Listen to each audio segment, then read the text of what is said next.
Now I would like to ask Monseigneur Vitillo, because Monseigneur Vitillo was head of the delegation of Caritas Internationalis in Geneva, and for many years he has now been a Secretary General of ICMC for 7 years. He is traveling a lot, so I would say he has also a lot of field experience. So, Bob, thank you very much for being with us today, and you have the floor. Well, thank you, Michelle, for this invitation, and it's really a great honor and a privilege to offer some perspectives in this meeting that aims to reflect and plan actions in response to two human phenomena that are in stark contraposition and conflict, that is, human trafficking and human rights. The former has aptly been described by Pope Francis as an open wound on the body of contemporary society. The latter, which was solemnly and universally declared with no dissenting votes by the United Nations General Assembly, and here I quote the words of a former president of the UN Human Rights Council, an ambassador from Nigeria, who said, I quote, "Strove to articulate and codify the transcendent principles of the inherent dignity of each and every human person from the moment of conception to natural death."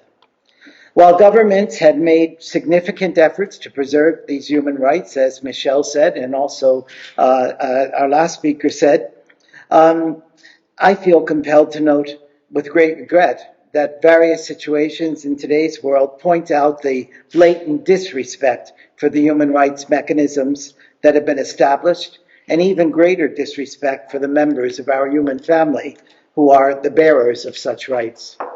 Human trafficking certainly represents one of the greatest human rights failures of past and present eras.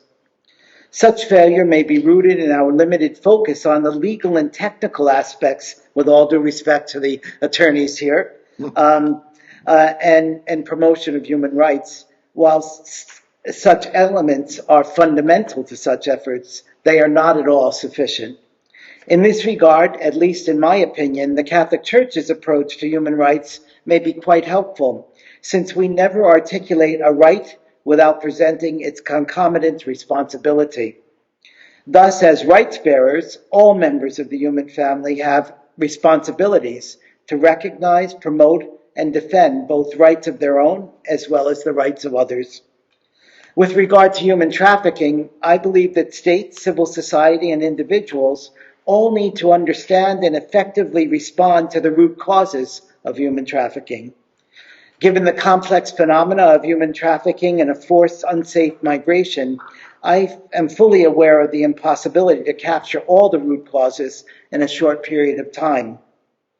But I'll take this opportunity to cite some examples of efforts undertaken by my own organization, the International Catholic Migration Commission, or ICMC, to prevent human trafficking and smuggling, address the needs of its survivors, and advocate with the entire human family to eliminate this evil from our world of today and in the future. Since some of you may not have heard of ICMC previously, I'll give a brief introduction to this organization. It was founded by Pope Pius XII in 1951, and he gave us the mandate to form a network of Catholic institutions, including groups of Catholic bishops worldwide, as they respond to migration and refugee challenges. We quickly began by resettling refugees from Europe to North and South America and elsewhere, by protecting those who were vulnerable to abuse, even though we didn't use the words human trafficking in those days. We continue our resettlement and humanitarian program to this very day. We have some 300 staff working in some 40 countries. But this is only the tip of the iceberg when compared to the thousands of staff and volunteers engaged by local, regional, and global church efforts, by dioceses, religious congregations, Catholic-inspired organizations, and those good neighbors inspired by the gospel to fulfill Pope Francis's invitation to welcome, protect, promote, and integrate refugees and migrants wherever they may be. Now for some of the causes.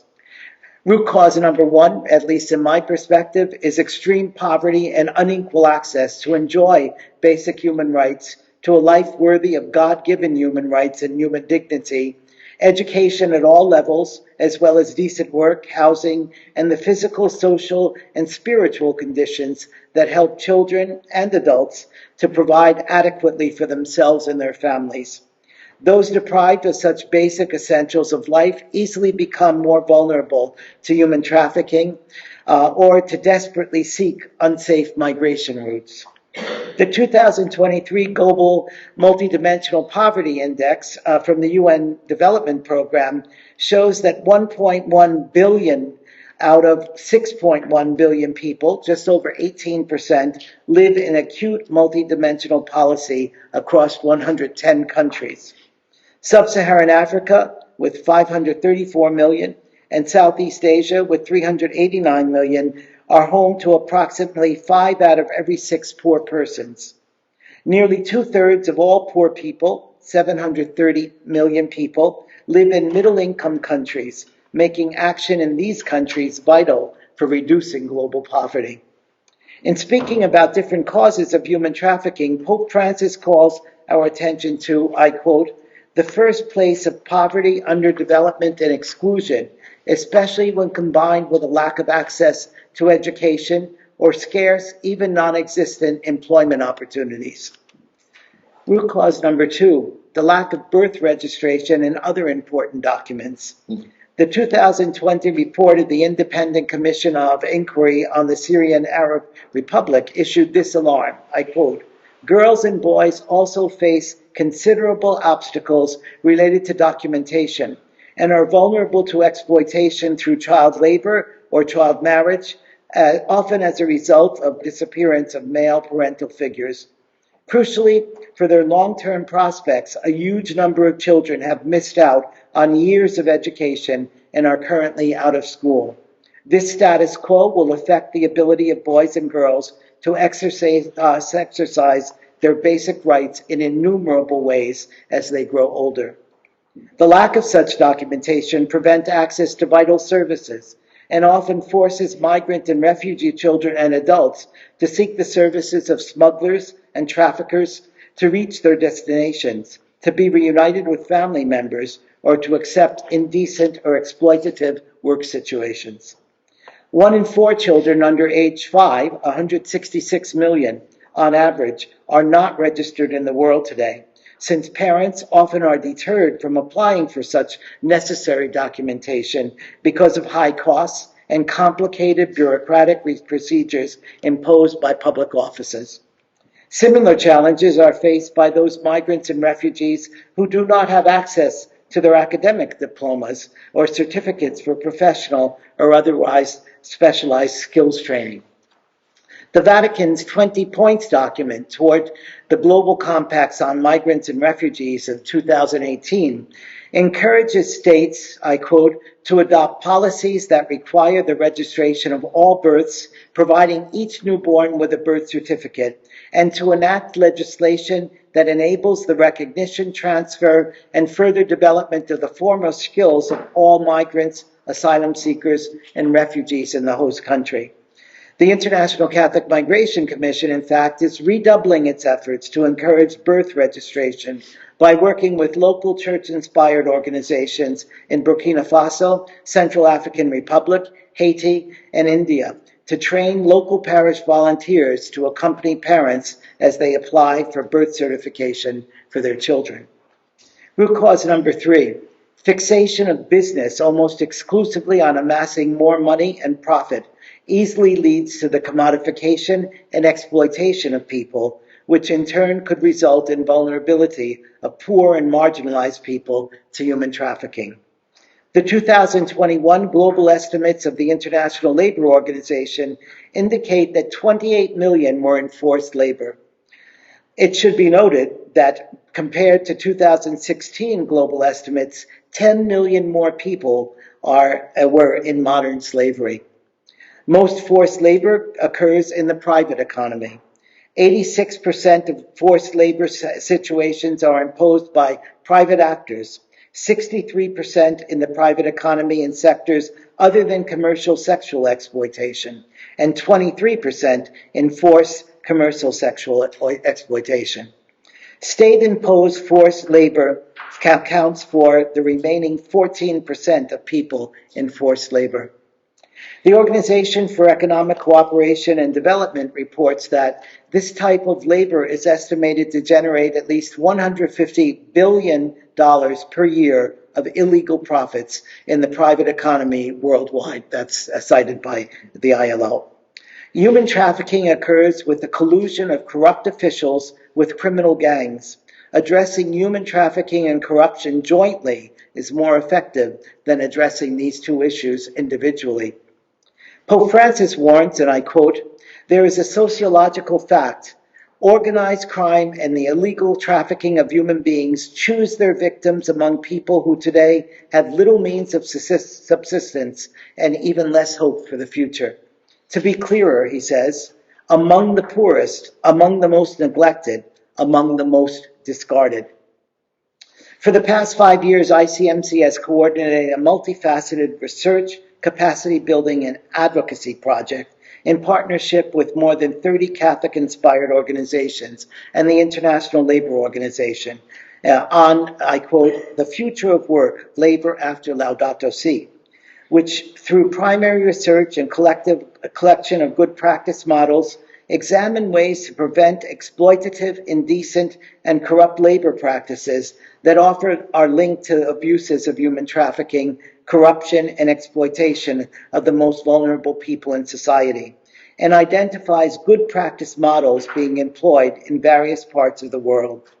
ICMC also is supporting programs of the local churches in Côte d'Ivoire to build skills, capacity, and to promote entrepreneurship among deportees who have been returned from Europe, but still are vulnerable to traffickers and smugglers. And in Central African Republic, to teach basic literacy and vocational skills to returning child soldiers. Root cause 4, the demand side.